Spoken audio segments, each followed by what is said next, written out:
आप सभी को प्रेज द लॉर्ड। आज हम बाइबल रीडिंग करने से पहले सबसे पहले हम प्रार्थना करेंगे। अपने अपने हुजूर सरों को परमेश्वर की हुजूर में झुका करके हम प्रार्थना करते हैं। आइए हम प्रार्थना करें। धन्यवाद धन्यवाद पिता परमेश्वर खुदा बाप आसमानी, धन्यवाद करते हैं प्रभु जी इस वक्त के लिए जो खुदावन आपने दिखाया। प्रभु जी इस वक्त खुदावन धन्यवाद करता हूं कि प्रभु जी आपने हम सबको पिता परमेश्वर सही सलामत रखा। पिता परमेश्वर अपनी हिफाजत में रखा, अपनी शरण में रखा। खुदावन इस वक्त पिता परमेश्वर जब मैं बाइबल रीडिंग पढ़ने जाता हूं तो खुदावन होंगे कि पिता परमेश्वर जो मैं पढ़ूं और जो पिता परमेश्वर जितने व्यूअर्स खुदावन सुने, हम सबके ऊपर पिता परमेश्वर अपना आशीष का हाथ रखें। पिता परमेश्वर इस प्रार्थना को मांगता हूं बड़े विश्वास के साथ यीशु मसीह के नाम से, आमीन।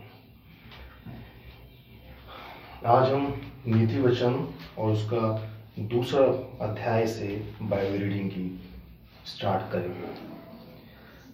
नीति वचन उसका दूसरा भाग। हे मेरे पुत्र, यदि तू मेरे वचन ग्रहण करे और मेरी आज्ञाओं को अपने हृदय में रख छोड़े और बुद्धि की बात ध्यान से सुने और समझ की बात मन लगाकर सोचे और प्रवीणता और समझ के लिए अति यत्न से पुकारे और उसको चांदी के समान ढूंढे और गुप्त धन के समान उसकी खोज में लगा रहे, तो तू यहोवा के भय को समझेगा और परमेश्वर का ज्ञान तुझे प्राप्त होगा। क्योंकि बुद्धि यहोवा ही देता है, ज्ञान और समझ की बातें उसी के मुंह से निकलती है। वह सीधे लोगों के लिए खरी बुद्धि रख छोड़ता है, जो खराई से चलते हैं उनके लिए वह ढाल ठहरता है। वह न्याय के पथों की देखभाल करता और अपने भक्तों के मार्ग की रक्षा करता है। तब तू धर्म और न्याय और निष्पक्षता को अर्थात सब भली भली चाल को समझ सकेगा। क्योंकि बुद्धि तो तेरे हृदय में प्रवेश करेगी और ज्ञान तुझे सुख देने वाला लगेगा। विवेक तुझे सुरक्षित रखेगा और समझ तेरी रक्षक होगी, ताकि तुझे बुराई के मार्ग से और उलटफेर की बातों के कहने वालों से बचाए। जो खराई के मार्गों को छोड़ देता है ताकि अंधेरे मार्ग में चले, जो बुराई करने से आनंदित होते हैं और दुष्ट जन की उलटफेर की बातों में मगन रहते हैं, जिनकी चाल चलन टेढ़ी मेढ़ी और जिनके मार्ग बिगड़े हुए हैं। तब तू पराई स्त्री से भी बचेगा, जो चिकनी चुपड़ी बातें बोलती हैं और अपनी जवानी की साथी को छोड़ देती और जो अपने परमेश्वर की वाचा को भूल जाती हैं। उसका घर मृत्यु की ढलान पर है और उसकी डगरें मरे हुओं के बीच पहुंचती हैं। जो उसके पास जाते हैं उनमें से कोई भी लौट कर नहीं आता और ना वह जीवन का मार्ग पाते हैं। तू भले मनुष्यों के मार्ग में चल और धर्मियों के पथ को पकड़े रहे, क्योंकि धर्मी लोग देश में बसे रहेंगे और खरे लोग ही उसमें बने रहेंगे। दुष्ट लोग देश में से नष्ट होंगे और विश्वासघाती उसमें से उखाड़े जाएंगे। आमीन। इसके बाद हम पढ़ेंगे मत्ती रचित उसका सुसमाचार और उसका दूसरा अध्याय। हेरोदेस राजा के दिनों में जब यहूदियों के बैतलहम में यीशु का जन्म हुआ, तो पूर्व से कई ज्योतिषी यरूशलेम में आकर पूछने लगे, यहूदियों का राजा जिसका जन्म हुआ है कहाँ है? क्योंकि हमने पूर्व में उसका तारा देखा है और उसको प्रणाम करने आए हैं। ये सुनकर हेरोदेस राजा और उसके साथ सारा यरूशलेम घबरा गया। तब उसने लोगों के साथ प्रधान याजकों और शास्त्रियों को इकट्ठा करके उनसे पूछा, मसीह का जन्म कहाँ होना चाहिए? उन्होंने उससे कहा, यहूदियों के बैतलहम में, क्योंकि भविष्यद्वक्ताओं के द्वारा यूं लिखा गया है, हे बैतलहम, तू जो यहूदा के प्रवेश में है, तू किसी भी रीति से यहूदा के अधिकारियों में सबसे छोटा नहीं, क्योंकि तुझ में से एक अधिपति निकलेगा जो मेरी प्रजा इस्राएल की रखवाली करेगा।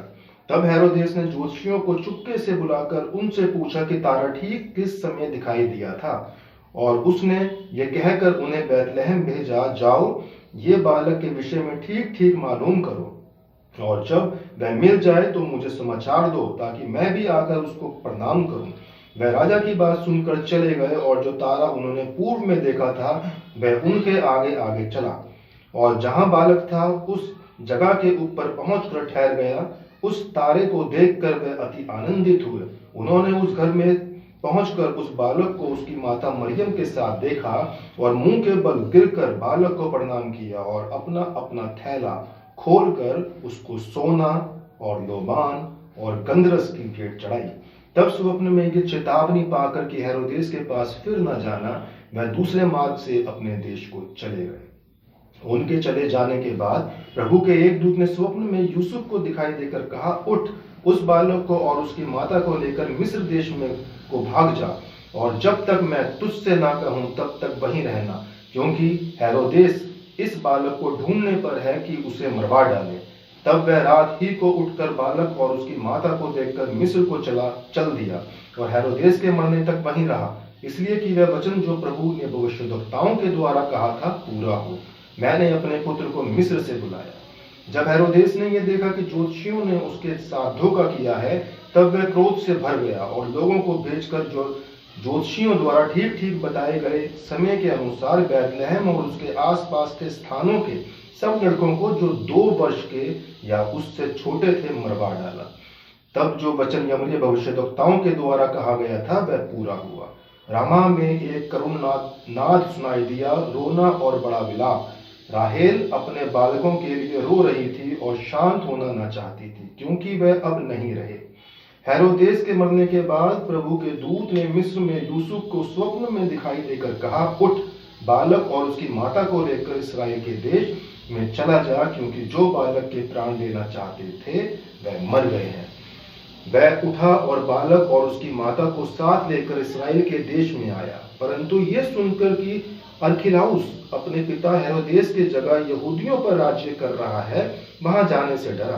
फिर स्वप्न में परमेश्वर से चेतावनी पाकर गलील प्रदेश में चला गया और नासरत नामक नगर में जा बसा, ताकि वो वचन पूरा हो जो भविष्यद्वक्ताओं के द्वारा कहा गया था, वह नासरी कहलाएगा।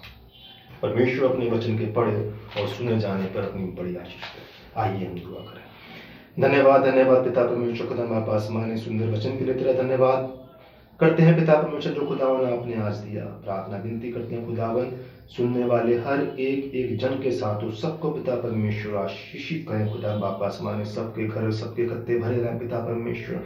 हर किसी को उसकी नीयत और जरूरत के हिसाब से पिता परमेश्वर हर चीज मुहैया कराएं। दुख तकलीफ परेशानी से हम सबको बचा के रखें खुदा, और खुदावन अपने शरण में हम में से सबको छुपा के रखें, जैसे पिता परमेश्वर खुदा बाप आसमानी आपने अब तक रखा है। आगे पिता परमेश्वर हमारे साथ हमेशा बा जिंदगी रहे और अपने शरण में रखें। इस प्रार्थना को मांगता हूँ बड़े विश्वास के साथ यीशु मसीह के नाम से, आमीन। आप सभी को प्रेज़ द लॉर्ड।